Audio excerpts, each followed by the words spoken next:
Hey there, today I'm going to be replacing a lower control arm on a Toyota Kluger. It's a 2011 model. It's also a Highlander in the US. This is the lower control arm, the new one. It's going to be going in. I've got one for each side.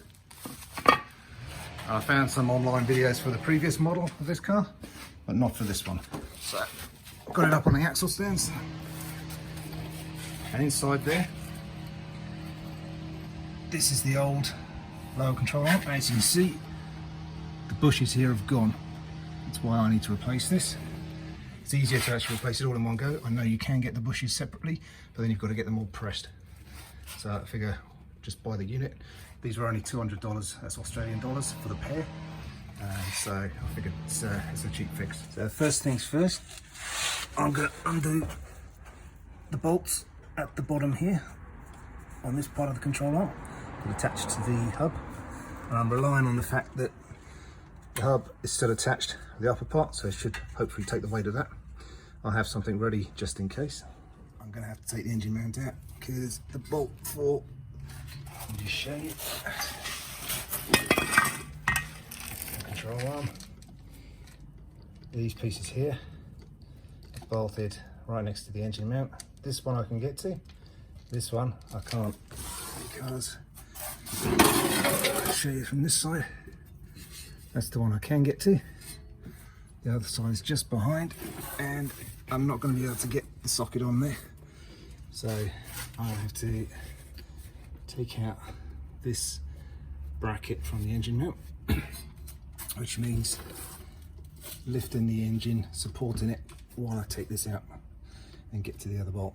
So first thing I've got to do is pull out the plug from there so I can get to the socket from underneath.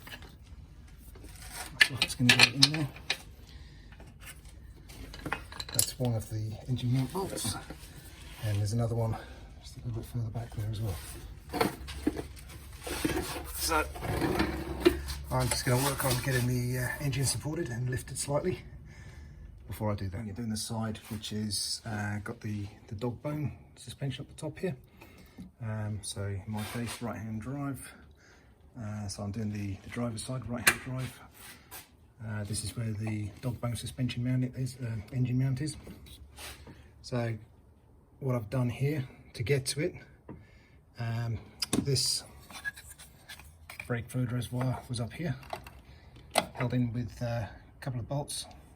Undo those, unclip the cable, just slide that carefully out of the way.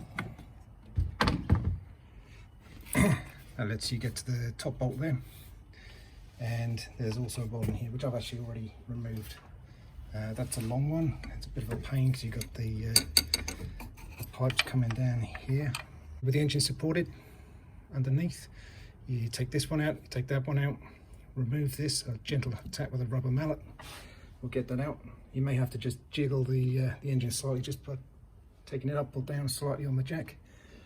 Once you've got that out, the engine will move a bit more freely, so that the mount underneath will come free, and then you'll be able to remove that. Lifting up the engine with the jack, I've got it so far supported by wood there. I'm a little bit uncomfortable taking it any higher. You see, I haven't been able to get it quite as clear as I need it to be.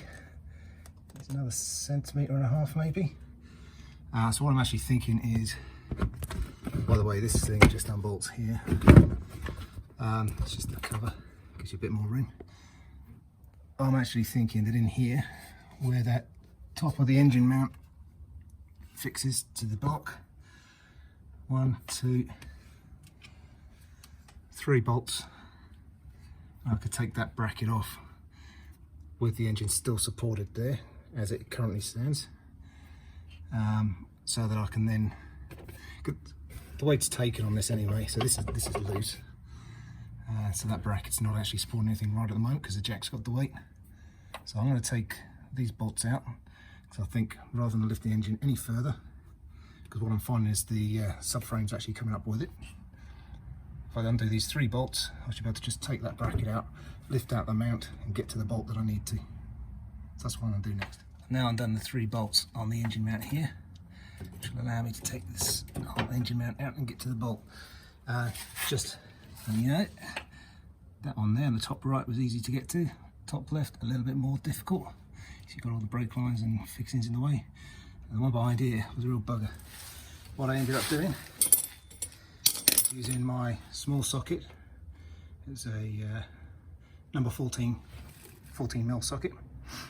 I had to use the universal joint adapter with that. I don't know, I've only got 3/8 inch on that size, and then I had to use an adapter which takes me from the 3/8 to 1/2 inch.